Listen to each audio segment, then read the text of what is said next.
Thanks for tuning in to the 100th episode of the What Do We Do podcast.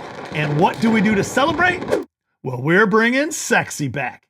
That's right. My special guest for today's episode is none other than my guest host, Season 1, Kyle Bogey Bogenschutz. He's here to reminisce with me all about Season 1 and then tell us what he's doing now, along with his business partner and our pal, Mike Sullivan, and their company, Make the Turn.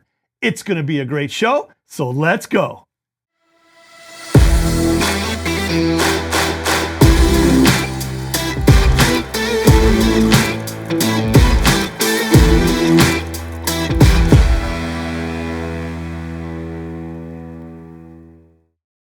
Welcome back to another episode of the What Do We Do podcast. I'm your host, Dewey Stefan, and this is another guest episode. These are episodes where we bring on a leader from the community who has a story to tell, knowledge to share, and advice to give. And then we invite them on into the studio to be part of our team and share their wisdom with all of us, because together, everyone achieves more. And today's guest is a very special person to me, and hopefully a very special person to all of us with the podcast. That's because this is our 100th episode, and I'm so excited to share it with our guest today. Even though it's our 100th episode, we're just getting started. And we're getting started today with Mr. Kyle Bogenschutz, aka Bogey.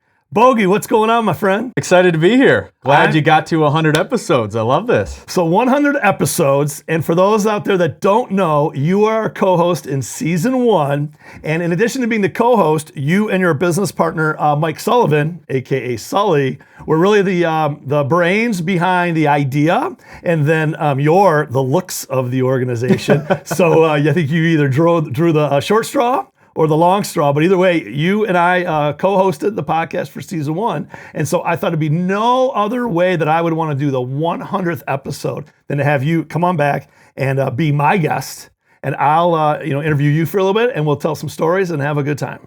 Right. Well, obviously excited to be here, and the genesis of all of this was looking in the Metro Detroit area, the Detroit market, and there wasn't a financial voice and wealth management voice we felt, and who better than Dewey Stefan to kind of step in and be that guy, that person that people rely on for, advice with what's going on in the market, investing, all of those different things. And again, just really happy to be here and happy that it's grown into all this. It's great. Yeah, well, we appreciate that, and we certainly love you. And so before we get into some really cool things today, I'm going to start with a game that we always play with our guests called High-Low. And this is a game where I'm going to ask you the high point and low point of the business that you now have, which is called Make the Turn Digital. Yeah, I could go down a lot of different areas here. I think the easy button answer is to say, man, when we got that big account, when we closed that huge deal, and obviously there's a lot of gratification that comes with that, and that helps with growth and scale and hiring people and trying to just expand your business. But a couple of things jump out to me, and I would encourage people to go to maketheturn.com/testimonials. It's honestly all the kind words that we hear from local business owners who, they weren't necessarily struggling, they were doing fine, but we can come in, our MTT team, and help them make the turn to the next level. And that sounds very salesy, but it really is true. And so hearing some of their words when they talk about, they've worked with us for a year or 2 years or 5 years or whatever it is, and they talk about how much growth they've been able to have and how much help we've been able to provide in just helping them grow as a business. That is extremely gratifying. Of course, as we always want to talk about, it's giving back in the community. So making sure we're donating our time, we're donating some of our money potentially. Golf is a huge passion of ours. So being able to support local charities, youth golf, things of that nature, that's been an extremely gratifying thing to have over the last several years, to be in that position to be able to help out the community. So that is a great high, and it might be a twofer of the client testimonials as well as your giving back to the community. So why don't you share with us a low point?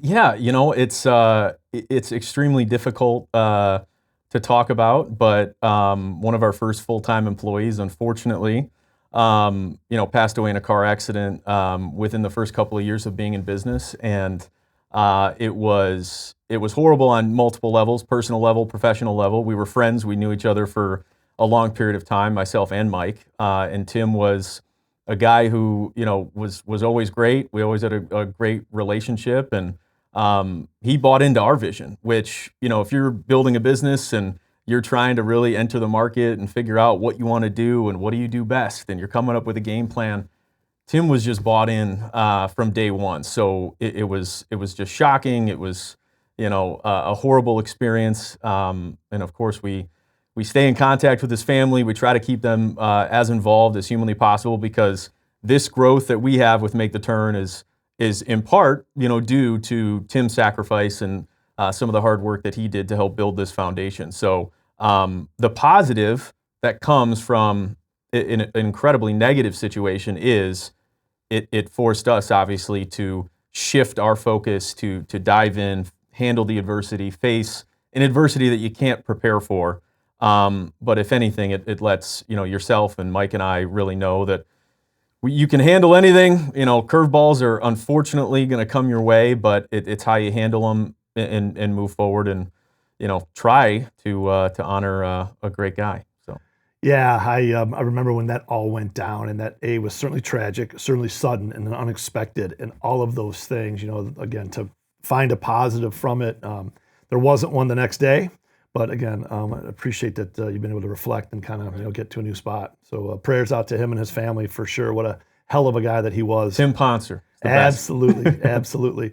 All right, well, let's keep going. Before we get actually into our days back doing the podcast, because there's a lot there, Kyle. We had a great run for season 1. But let's talk more about your business. So when did you and Sully decide that you were both going to leave your high-profile media jobs and venture off into Make the Turn? Right. So a little bit different situations for Mike and I. So, I was turning 30, or just turned 30 that year. I had a baby on the way.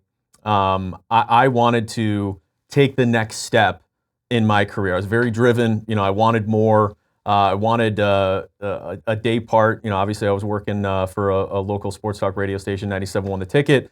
I wanted more. I was a go-getter, maybe even too much, maybe too intense. But I did auditions all over the country. I was trying to, either, if you weren't going to give it to me here, I'm going to go elsewhere and I'm going to get my morning show or afternoon show or, whatever it was going to be. So my contract was up pretty, quick, coming up in May 1st of 2020. So I was pushing hard for that. During that time, Mike and I, while we worked together, were doing some social media work and consulting on the side for some of the clients that we actually worked with at the station. And it kind of got to a point where he and I started having conversations, and it was like, it kind of feels like we're giving this away for free. Maybe this is something we could do. Mike was already doing a little bit of that, even more so, in addition to some of the work that we were doing. And so that kind of got both of our gears and our brains working a little bit. And honestly, we put together a basic game plan of what it would look like, what we could execute ourselves, because there's no team, there's no full-time staff, there's no, it's literally just our skills and our ability, and we got to make sure that we can execute and figure out how to get it done. We ended up securing a couple of accounts, and in the months leading up to, my contract dispute, whatever you want to call it, we ended up closing a few accounts, and we got to a point where, it made sense, where I had a little bit more leverage. So when I got a contract that I wasn't really pleased with, I could just simply say, I'm not signing that. I don't want to do that. Obviously grateful to be in the position that I was, but it literally just got to a point where I said, I don't need that. I don't want to sign it.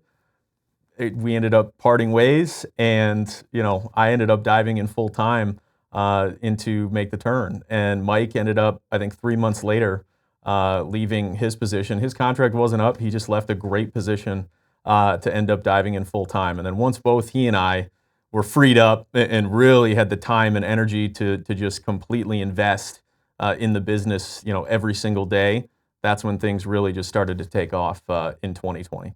So for all the listeners out there and all the viewers, again, a side hustle turned into not just a career, but a business. Right. And where you are now, right? So there's how things can evolve and change. And right. And I would say too, for anyone that's thinking about, maybe they have a full-time gig and, they have an interest in making more money, or they have a passion of wanting to build something, or whatever it may be, the side hustle that you just talked about.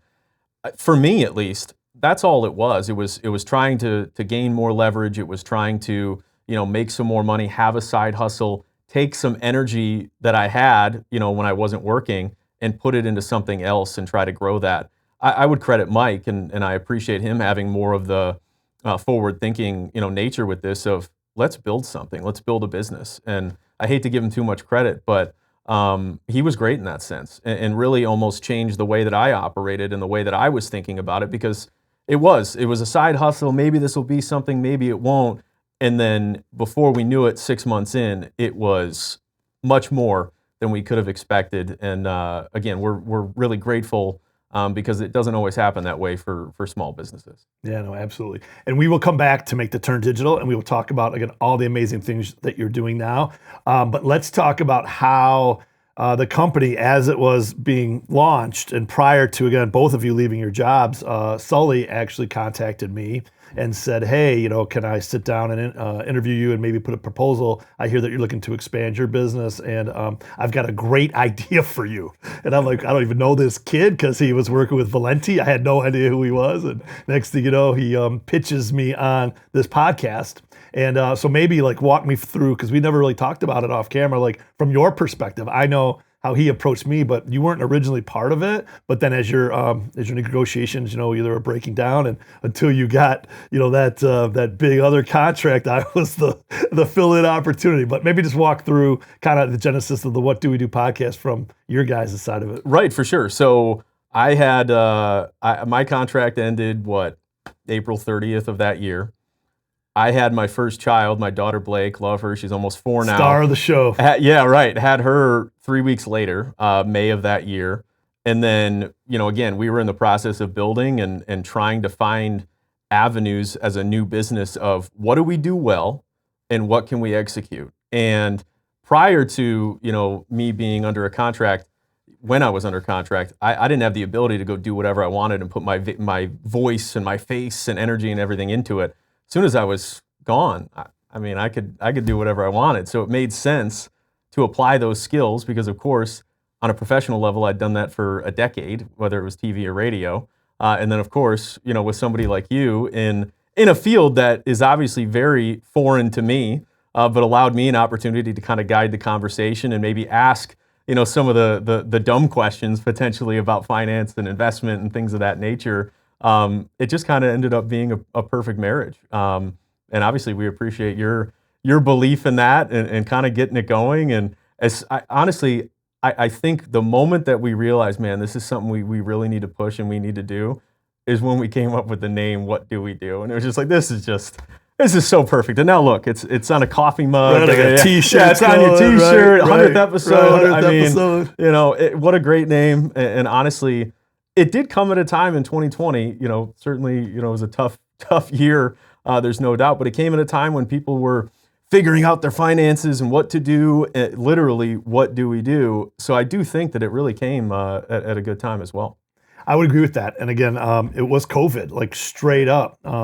Let's say COVID was, end of March 2020. And that was really around the time that Sully had first reached out and said, I have this idea. I don't have time for a podcast. I need to make sure my business will stay open. What do I do? What do we do? It's complete lockdown. So all these things. So we were having, I don't even know if they were Zoom calls yet. They were just conference calls and trying to figure out what we're going to do. And then the first episode dropped. Do you remember the date? I don't remember the specific date. So it was June 2nd, 2020. Okay. And as we did back on the show, we asked each other questions and we try to remember if we could figure out what we came up with from last time. But June 2nd, 2020 was the very first episode of the What Do We Do podcast. And again, it feels like forever ago, but yesterday. Doesn't it? Crazy. Doesn't it? Yep. 4 years has flown by. I don't know exactly how many episodes we had the first year, but you can go online, all you podcast listeners and YouTube viewers. but we started doing them weekly. And we would do them on Sunday evenings. You guys would come over to the office in our conference room, and the first two, there was no video. Like it was again, and Mike was so excited that he, and maybe you guys, but I'll talk because he was, and we teased, and I didn't know this, and we'll be vulnerable in a second, but we teased that he was the producer, and we had no glass, but I used to always say he's behind the glass with all these control boards and all this stuff, but he was very excited because he had just gotten a bunch of new technical equipment, and this was a real serious deal. Right, we made an investment in equipment to do it right. If we're gonna do it, let's do it right. 100%, but we didn't know where to do it. But again, it was COVID, like, are there germs? Should we wear masks? Like, are we supposed to, be socially distant? And so come to the conference room in my office on a Sunday, it'll just be us. We'll all pinky swear to socially, distance and to not kiss each other on the lips and all that crazy stuff, right? But again, we can make a little fun now, but it was seriously like, if you look at the first couple episodes that were recorded, we had hand sanitizer around all of us. And I think it was a little bit crazy looking back on it now. Yeah. I think it was a little bit over the top, but right. yes. Right. Well, looking back on the data and everything now. 100%. Yeah. And we kind of both had the view of, hey, we're taking it seriously, right. But at the same time, we were starting with summer, so it was outdoors, not the show, but then we would do some episodes that were during the work week in the evenings. And so I would have some staff there. And again, it was literally like, in, I don't know, July and August or whatever it was still like, hey, you hold the door and I'll walk this way and cover my mouth and do all those things. But again, it was only, 3 years ago, but it just seems like forever ago. But yeah, so anyway, appreciate that. And then once we started going, your business started to pick up to where it wasn't just the exclusive What Do We Do show that you spent all week preparing for as the co-host, and he spent all week practicing his lever movement for the microphones. You had a bunch of other things going on. You actually were either co-hosting or doing stuff with a couple other podcasts, but then also you had Metro Detroit Golfers and a few other things. So why don't you kind of just walk back through in your mind 2020 and all the things that you and Sully just jumped into? Yeah, so again, I think it's, we have skill sets where we can execute, I think, a lot of different things. I say this to people all the time, even to this day, or if I'm, fortunate enough to be in front of young people, learn as many skills as you possibly can because, whether it's, I worked as a multimedia, writer online. So I would write articles. I would film video myself. I would edit video. I would edit audio. I would do, podcasts or, segments on the radio, whatever it was, literally everything. I was learning websites and how to, actually post things and, WordPress and things like that. So there's a ton of knowledge that you gain when you just hustle in your 20s. And you and I were talking about this before we even started recording. Like, I think when you're in your 20s, grind. Like, I don't care if you're working 18 straight hours. I don't, whatever it is, say yes, figure it out, and you never know when it's all going to come back and you're going to end up using it. So that ended up being one of the things I think that was kind of a weapon for us where, we could just attack and we could do so many different things. It became, a great way to grow a business because whether it was social media management or content execution or, we were, downloading apps to figure out how to add captions to video and just, again, we're trying to just get everything done and grow, hoping that we grow to a point where we will be able to add some help and add to our team, which again, we were fortunate enough to be able to do just a few months later. But I think as you grow as a business too, you realize what you do best, right? So you can't just, it's not sustainable in my opinion to just, yeah, we do that. We need to hone in on what we do. And I credit David Hall, David Hall from Hall Financial here locally. He, asked us one day, because we were we were doing anything possible to grow the business and just really try to, dive in and keep going. And he goes, guys, what are the 3 things that you do best as a business, as a company? And we didn't play golf. Yeah, right. Yeah, I wish. We didn't really have an answer. Like we knew a lot of things that we did well. It's almost like an athlete. If you find somebody who can do a little bit of everything, they might not be a star. They're a valuable piece, but they're not a star. They don't do one thing at an elite level or 2 things at an elite level. So we, over the last several years, in our growth and adding to our team, have been able to hone in on what exactly it is that we do best. And, we think that it's content production, whether that's corporate video or social media, video content. And on the lead generation side, that's Google AdWords / social media ads, trying to help grow your business and find leads out there for you. So it's been quite a process, trying to figure that out and get to this point here in 2024. But for a while there, it was let's just take advantage, do everything, because we know how to do a lot. And over time, we just figured out what we do best. But a lot of those things that you were doing, like you said, you still did them well. And so again, we were talking before we started recording, as you said, and Metro Detroit Golfers, that's still there. But I think when we were doing season 1, I made an announcement, like as the series might have been wrapping up for the season or something, to where you were at 50,000, followers or whatever, and it was insane. It went from 0 to 50,000, and you still have it. But Right. like you said, again, the main hustle is what puts the bread on the table, as they say. So have you shut anything down? Were there some things that you tried and you just don't have the capacity for, or new things, or kind of, what has the evolution really been? Yeah, for MDG, it really runs itself. So the group, on Facebook, you can, post and talk about your game, where you're playing, what you're doing, things like that. We still have several sponsorships, certainly, that, people who want access to the group, but overall, we need to continue to figure out how we continue to grow the group, and, how much more we can invest and grow. We've made, we've essentially carved out time to, invest in the YouTube channel. So the Metro Detroit Golfers YouTube channel is super active. There's short videos that are posted every single day. There's some long form videos, and we really want to be doing more than that. There's almost 8,000 subscribers on that. And, if you're in the podcast game or the media game, whatever it is, for a smaller local, brand, we're certainly trying to grow that and do more. And YouTube is one of those distributors that's paying out more than an Instagram, than a TikTok, than, Facebook, whatever it might be from a creator standpoint. So that's really been one of the focuses. In addition to, our company sponsors the Michigan Open every single year. We're one of the title sponsors for the event. So we're still involved in golf. We've certainly donated time and money to, again, some of the youth golf initiatives, things of that nature. But no, I'd love to see it evolve into, we're doing more, tournaments. We're doing, more outings, events, things of that nature. But as a whole, yeah, it pretty much runs itself right now. And our 95% of our focus is on make the turn and the marketing side. Well, and shout out to Metro Detroit Golfers, and one of the videos that you had was with Lee Trevino, and I believe that's got over like 1 million or some crazy number of views, and maybe talk about that for a minute. Yeah, honestly, that was Mike, who was up at an event at Treetops, and Lee Trevino was there reliving his hole-in-one on one of the famous par threes up at Treetops, and he literally did, in front of a bunch of people that were there on the tee box, he did like a lesson essentially on, how to hit the shot, what you're doing, wedges, blah, blah, blah.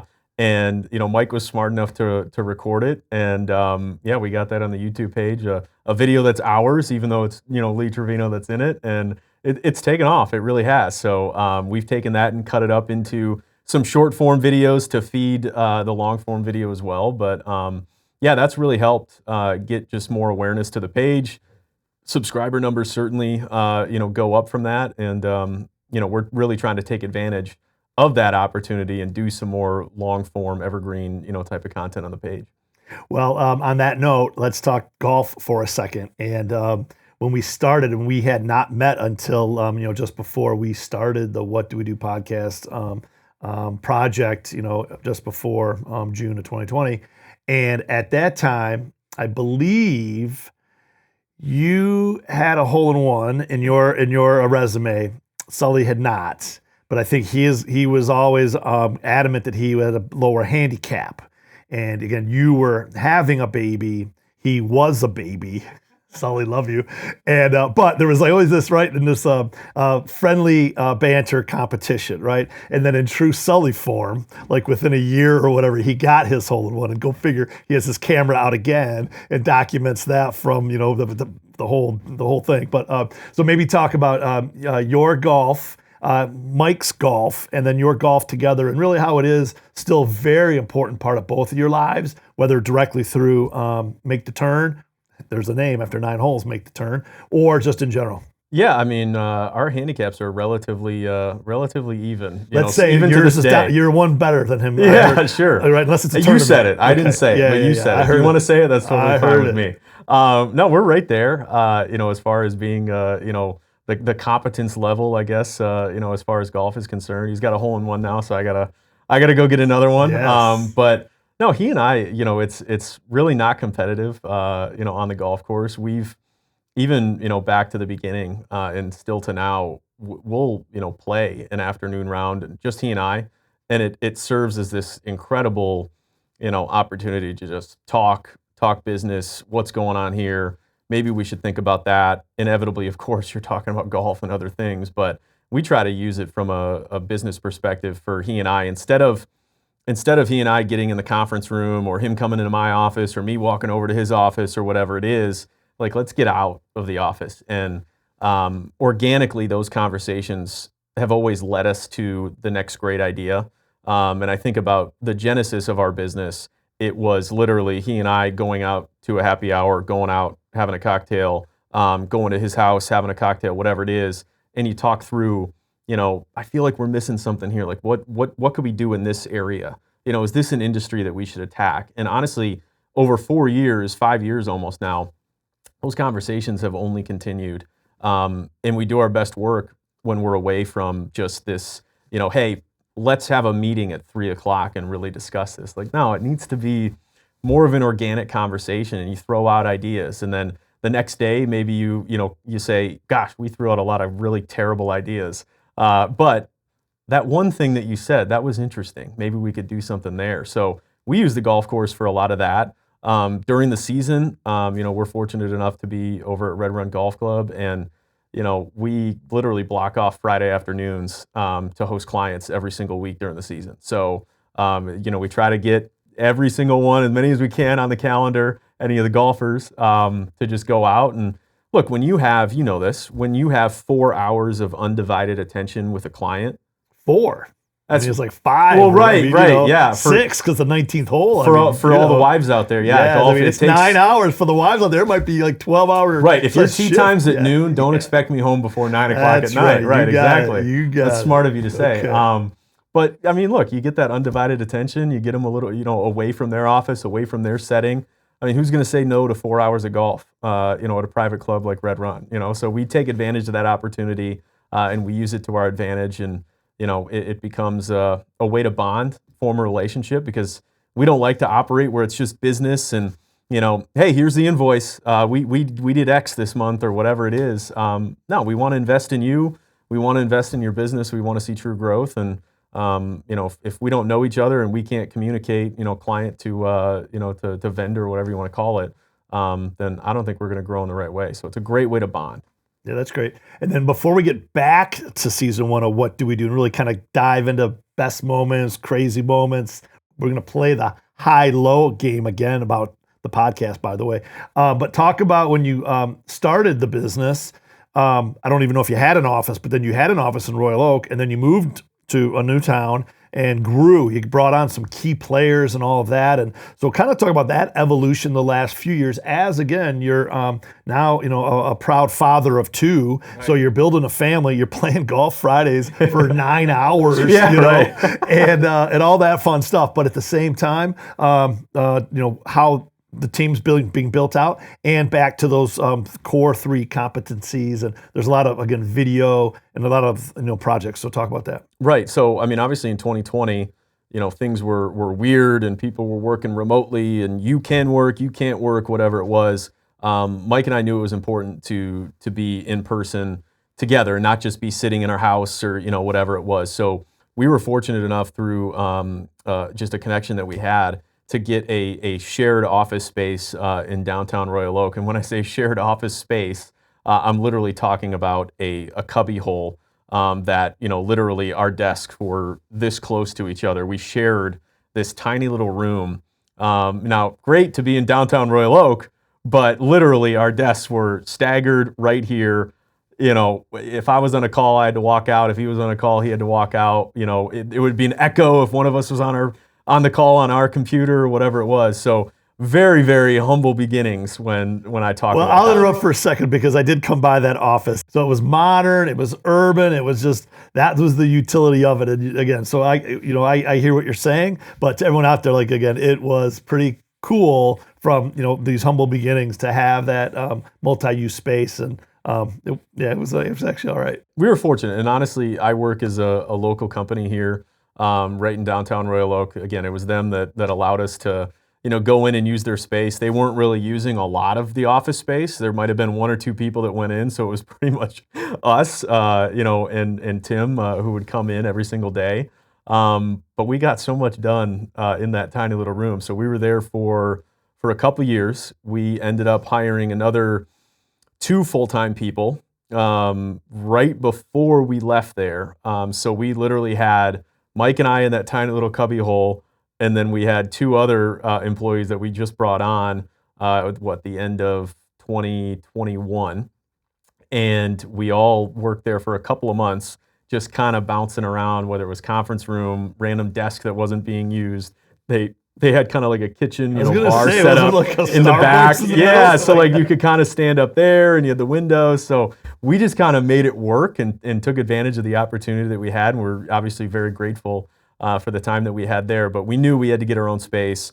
We had grown to a point where we're hiring all these people. We got to be able to give them offices and have a legitimate, business and everything like that. So we actually moved to Troy. So we're 850 Stevenson Highway, right in between 14 and 15 Mile off 75.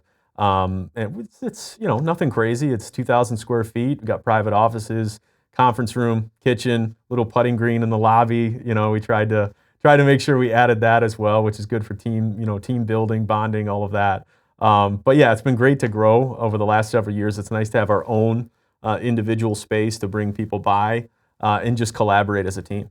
How does that work as a business owner and an expense, right? Again, in a time when more people are working remote, are working from home, you can work on the golf course on Fridays. And there's serious, so this is for all of our listeners and our viewers from a business perspective. There is, no secret, a situation where most businesses are trying to downsize their footprint of their office space. And the landlords are trying to either raise the rents or convince you, not to reduce your size. So how do you look at that as a business owner?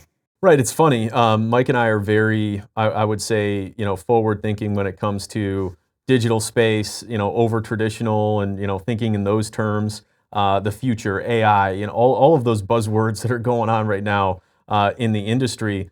But when it comes to how we operate and how we want to go about business and building a team and building over the next several years, we're very old school in that sense. We're a lot of in-person handshakes, gestures, take a box of donuts or, bagels and coffee to some of our clients that are in the local area. And obviously we work with national clients too. But if you're in the area, pop in, say hi, send a handwritten note, thank you. Hey, it was great to see, some of the business that came in this past month. We appreciate you guys. Those gestures or, taking people to lunch, things along those lines, we really believe in and have, invested in over the last several years. So that's been a big part of what we do. We always say, again, it's the same thing of Mike and I could, have a calendar invite together.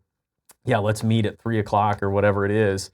But it's just not the same. Like there are things that organically happen when you have your team together in one place and random conversations just kind of start up. And some business owners might cringe when they think about, oh my gosh, these employees are wasting so much time, at the water cooler talking about what the Lions did or, whatever it is. And it's not just small talk. It's just, hey, I was thinking about this account. You got a minute? And you pop into somebody's, office organically and just have a conversation.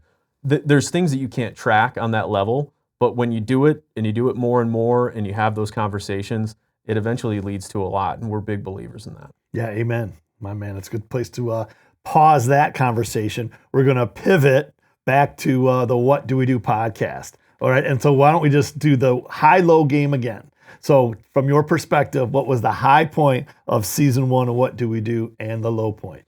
The high point, honestly, for me was making it seem like I at least had a basic grasp of an industry that I know nothing about. I wanted to make sure I was teeing you up, as much as possible, and I didn't want to sound like a total idiot as it relates to, investing for your future and, all the great things that you talk about with Great Lakes Wealth and, the What Do We Do podcast. So that was a big thing for me, just making sure I was prepared and doing something completely out of my comfort zone, because what I had done before, coming from the sports world, you can just talk. You can just talk all day and stats and this year they won that and they need to be making this move and trade for that guy. Like that just comes to you naturally. So it was very easy for me over the years.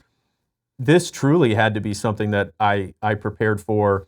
We were coming up with questions, we were exchanging things. So it challenged me to, obviously I know how to speak, I know how to communicate, things like that, but you can also come off as inauthentic or somebody who doesn't really understand the material if you're sitting there, looking at, your piece of paper the whole time. Okay, we got to move on to this or whatever it is. So I take great pride in the fact that we were able to pull it off. And I'm certainly not an expert, and I'm never going to pretend to be, but, glad we were able to get you teed up for a lot of great content. Well, right on. Well, I appreciate that. And I'm on the other side. So I'm not necessarily a public speaker. I've become one since you left me all alone, and I'm certainly teasing, but I'm not uncomfortable, speaking as well with what I do for my career, but I certainly had no experience, on radio or on, speaking for podcasts or the video that we'd started to do. So, it was very easy for me to answer your questions on the markets. And even if we talked about family or what do we do with, whatever it is in the kitchen, like I just tell you what I did. And I usually am very comfortable with the decisions that I make or the research that I've done on things. And so that was easy. But the hard part for me was transitions or wrapping it up or doing like the other stuff that you had down, cold. So I think we did work really well together, in that regard, 100%. Even with Sully there, kind of right. Whether it was stirring the pot or not interested or just trying to, overmanage everything, but from the control room. One more joke on that. But with that, all right, low point. Honestly, you never want to, especially when it was... And be nice, be gentle. No, I would say you never want, especially when you have an idea and you help launch something and you start something, you never want to say, we just don't want to do this anymore or anything like that. And that's not how it was. So, obviously it was difficult to just have the conversation and say, hey, our business is shifting. This really isn't, the focus of what we're doing anymore. And, it's never easy to have that conversation with a friend or, and colleague, obviously. But, so that was that's tough. Obviously we knew you'd be able to have success and you'd take the reins and you'd be able to figure it out. And here we are, 100th episode in this great studio. So clearly, we were right that you were going to be just fine. But we appreciate your grace and understanding and wishing us well. And, obviously just kind of veering off and doing something a little bit different with our business. But that's never a fun conversation to have. I think that's well, fair enough. And if that's the low, then hey, we're all right. I'll do one of these. That's a booyah right there. Great. All right. Well, what about maybe a few of your highlight memories from season one? And they could be, we had some guests after we started for 6 months. Maybe let's talk about that. We started the show and it was weekly and we would do 2 episodes. And I think at the time, again, this is all strategy for all of you future podcasters or YouTubers, and now it's reels and shorts. And so when we started, I think we were like believing that 30 to 45 minutes was the optimal. Just don't go over an hour. It was you and I, and we would do like 20, 30 minutes on financial stuff. But then we tried to throw in baseball at the end with the Tigers and talk about, I don't know, your daughter being born and different Father's Day. Like we were trying to figure out ways to come up with 45 minutes of content. And so then we realized the research changed to 30 minutes, to 20 to 30, right? And so we were doing 2 episodes recorded, so we could do 2 weeks. And so we only met like twice a month, if I recall. And then, again, we're living life. This is becoming longer. We'll talk about some of the moments here in a minute. But then halfway through the season, we both agreed that it's becoming more and more difficult to figure out what's going on. So we decided to pivot and have guests on. And that was awesome and still is awesome. Hello. here you are, the guest on the 100th episode. But yeah, maybe talk about, from how it started to the end of season 1, maybe some of your memorable moments. Yeah, I mean, I think the guest, portion of things really, I think, elevated the conversations, the content, and again, on your end, some of the... Who was our very first guest? The very first guest. Yeah, you better get this one right. It wasn't Casey, was it? No, who was it? D-Mac. Oh, right. D-Mac. Yeah, the legend. We started with the legend. Right. Yes. I mean, that was fantastic. So it was right after the first of the year. Like, let's go out with Darren McCarty for all those out there who don't. D-Mac, 4-time Stanley Cup champion, right? Heck yeah. And if you don't know, check him out. A living legend. Awesome. So D-Mac, love you, man. And then Casey Herbis, who you referenced, he was number 2.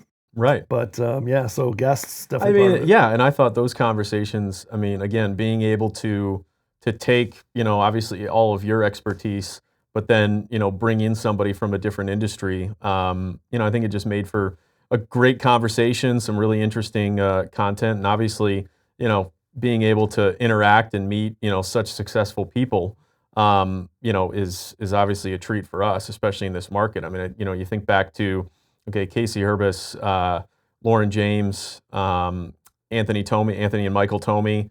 Now Anthony's all over, the Tryon Solution, commercials and everything. He's a local he's celebrity, everywhere. right? Oh, yeah. Born in Detroit, the pop-up shop, opened ahead of the NFL draft. I mean, so again, I think we made a pretty good impact. We made them who they are today. Yeah, we should get some side royalty. I mean, absolutely, all these guys. 100%. Yeah. No, it's great to see people like that have success and know. 3 years ago, 4 years ago, we were sitting here having conversations and just trying to learn more about what they do. That's one thing, I'm fascinated by, I'm sure you are too, is just always trying to learn from, other people, other successful people. What are their traits? What do they do? What's their morning routine? How do they go about managing their business? Different decisions they've made. I mean, all of that is so important, especially when you're trying to, navigate what you do well and how you can continue to scale and grow. There's so much you can learn from just having conversations with people who are successful in this market. Absolutely. All right, so we're going to go back to some non-guest episodes, okay? And Kyle, it's been a long, long time, I know, but I'm going to have you dust off that memory bank a little bit, okay? Oh boy. So I'm going to start you with some stats, and then we're going to get into some questions, okay? But I pulled a couple stats because I think our show was very impactful, and you can go back to the end of the season 1 episode, the final episode, where I actually talked about during our run what the markets did, and they all went up. Okay, so we are very much to be credited for the success of the United States economy, the stock markets around the world, all those things. Okay, but I did say how things had dramatically gone up, and back then interest rates were so low, you might have got 0.5% for a year in a money market. And again, a lot of people were poo-pooing investments, and it was the end of the world and this and that. So go back to season 1 to check out how we did it week by week. But I'm going to tell you from season 1 when we started, June 2nd, 2020, until today, the S&P 500 is up 26%. I believe it. Okay, and again, you had a year in 2022 where everything cratered out. So everything went up while we were doing it, and then you left me, and then it cratered down. And then I had to figure it out and get some fun stuff and get a t-shirt and some mugs, and now we're taking off again. And your business is taking off. Everything's great. The Dow Jones up 22%. The NASDAQ up 42%. Gold up 15%. If you remember, I love gold. Oh, you're a big gold guy. Love gold. Love it as a hedge against everything. And then marijuana, cannabis, we did 2 episodes on cannabis at the time. That was new with legalization, state Michigan and other things. Cannabis, the investment category, the index is actually down 47%. So whether you investors out there want to try to buy low or just stay away, we always used to say, don't try to catch a falling knife. So don't buy something just because it's cheap. It can get cheaper. I mean, not to sidetrack you, do you think that that's just the industry still trying to figure out what it is and who's going to be the major players and what is going to be allowed, not allowed, not allowed. I mean, there's still so much red tape to cut through. So it has nothing to do with that, Kyle. That's where we go back to season 1. I love it. Great question. Totally off, right? It's supply and demand. There's so much supply out there that the demand is still increasing, but everybody's got weed growing everywhere. Right. And there is dysfunction with the legality of it, and it's certainly not federally legal. So you could say the market is saturated. Market is saturated. Absolutely. Right. My man, love Got that. All right. Right? 100%. But it'll work itself out, but not anytime soon. Okay? And then your favorite category, if I had to guess, would be what? The crypto. The crypto. I mean, come on. Look at Bitcoin.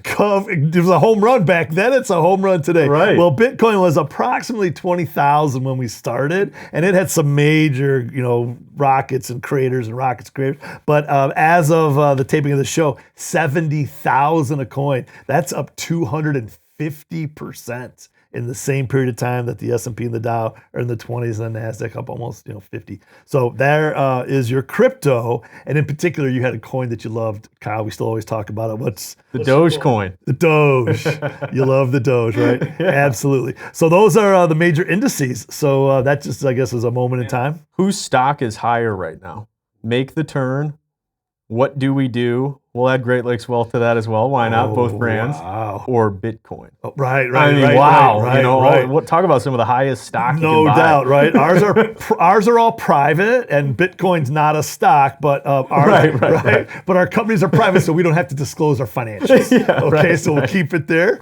But there is a company out there, MicroStrategy, where the company takes almost every dollar of their revenue that's excess, and they buy Bitcoin with it. So they've doubled it, but they're in the technology sector, and so they've been crushing it with their normal operations. And then they're just firm believers in like hedging / just not having your traditional dollars as the currency. And so that company is almost used as an investment into crypto.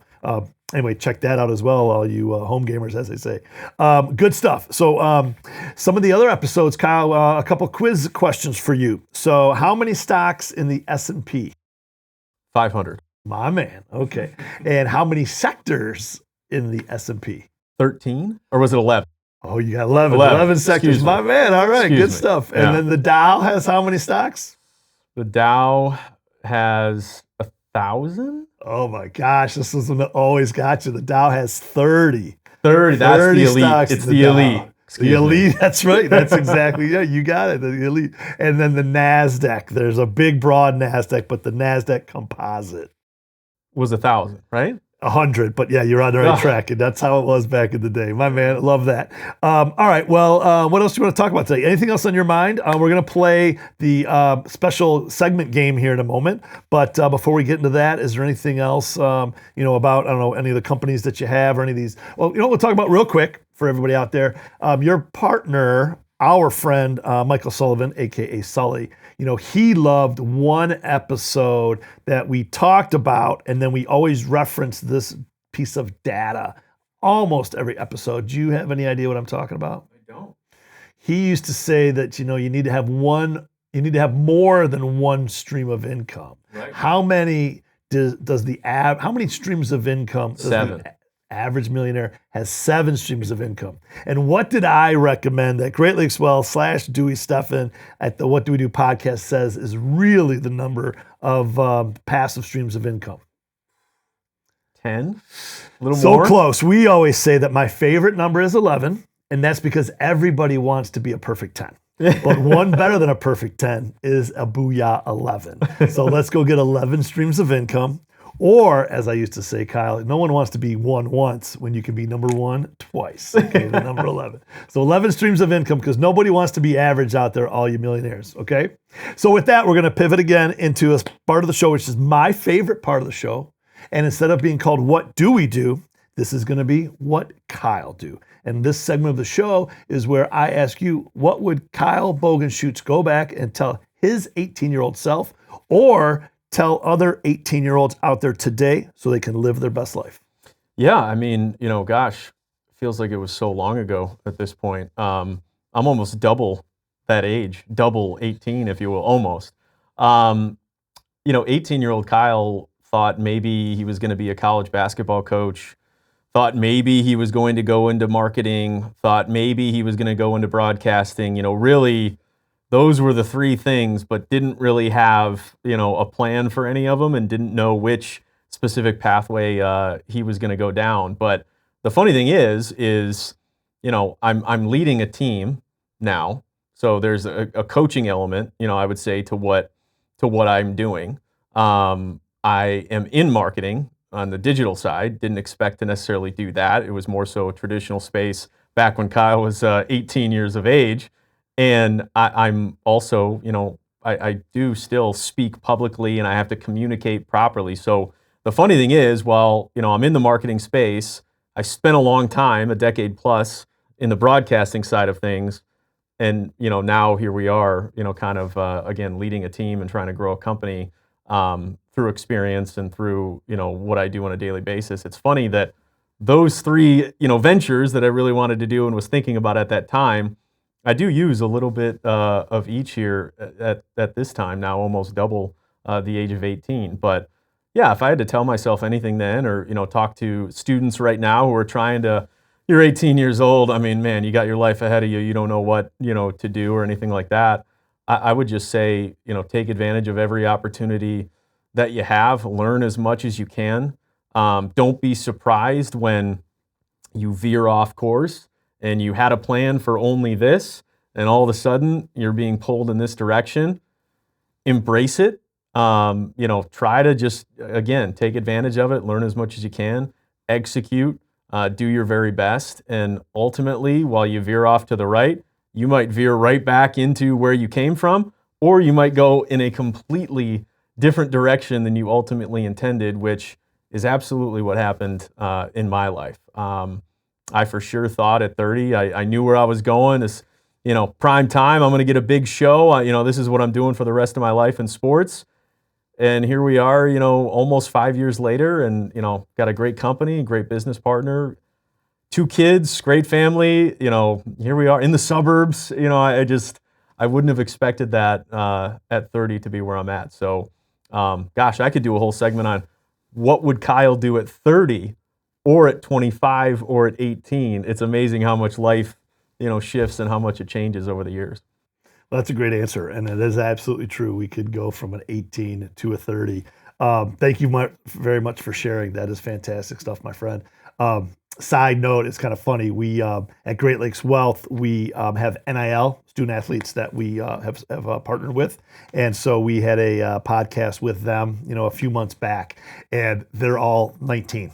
So I asked them that question: what would you go back and tell your 18-year-old self? I think one might have still been 18. He's like, well, let's see. The next month I will tell myself to go back and make sure I lock the door before I walk out. Whatever it was. Don't get caught sneaking out. You know what I mean? They don't know what to say. Hey, yeah, nothing, not much different. Right. But yeah. So we certainly have life lessons and the maturity that goes along the way. But absolutely, I would concur 100%. Be prepared for the pivots. And as you said, as we started the show, grind. Don't be afraid to get your hands dirty and get in there and work hard, right? Hustle harder. Work hard, play hard. I mean, that is literally what your 20s are for. And that's, my God, I was working overnights. I was working during the day, classes, again, internships, part-time gigs, full-time gigs. Do it all. Do as much as you possibly can. You're going to exhaust yourself, but inevitably it's going to lead to good things. If you're putting in the time, you're putting in the effort, and you're just saying yes, and maybe not saying yes to, literally everything. Obviously there's exceptions to every rule, but man, somebody asks you to do something who's, in a position of power who could potentially help your career, be a mentor. Like, yeah, I can figure that out. Yeah, I can do that. I'll be there at 1:00. Like, just make it happen. And you can sleep like I did for many years in 2 or 3 hour increments whenever you got an opportunity to do so, and eventually, it's going to pay off, and, it might not be the exact result that you were planning for in the exact industry you were planning for, but man, life has a funny way of working out. So lean on your mentors, lean on the good people that you have in your life who have been through it all and can actually give you some sound wisdom, because they're going to be able to provide that for you, and take that and then give it back. When you do get into a position where you're able to give back to younger people. Talk to them, tell them what you went through, and encourage them to maybe go through some of the things that you did as well. So a lot that's there. Awesome. Kyle, that's awesome. And with that, I think we'll kind of wrap up the show. Is there anything else that you want to share with our audience about yourself personally, professionally? Anything else before we call today? No, I would just say, if you're a local business, obviously maketheturn.com. We have everything that's available to you, testimonials of happy clients and projects that we've done in the past. If you're a small business that's looking to work with a digital marketing firm that's local and hands-on and, going to communicate and deliver results from a lead gen standpoint or a content creation and branding standpoint, we'd love to hear from you. We'd love to work with you. It's been fun really getting to dive in and help businesses grow and, take them to the next level and help them make the turn. So, we just look forward to having conversations and helping as many people as we can. Well, Kyle, I appreciate that. And for everyone out there listening in Podcast Nation or watching in YouTube world, if you do like this content and you do like this show, please give us a like, give us a subscribe, give us a follow, leave a comment, and please go check out maketheturn.com. Is that what it is? Yep. Please check it out and learn more about the amazing Kyle Bogey and the also amazing Mike Sully, Kyle Bogenschutz and Mike Sullivan. And, we'll want to follow their future, as I know that they're encouraging us with our future here at the podcast. With that, I'm going to wrap it up, Kyle, and I'm going to wrap it up as I always do by saying, live your best life, be radically generous, a great big booyah to ya. And this has been the 100th episode of the What Do We Do podcast. Congrats to you. Well, thank you, That's Kyle, awesome. and thank everyone who's involved with it. As I always say, to wrap it up, we're just getting started. Booyah. The opinions expressed in this program are for general information purposes only and are not intended to provide specific advice or recommendations for any individual or any specific security. It's only intended to provide education about the financial industry. To determine which investments may be appropriate for you, consult your financial advisor prior to investing. Any past performance discussed during this program is no guarantee of future results. Any indices referenced for comparison are unmanaged and cannot be invested into directly. As always, please remember investing involves risks and possible loss of principal capital. Please seek advice from a licensed professional.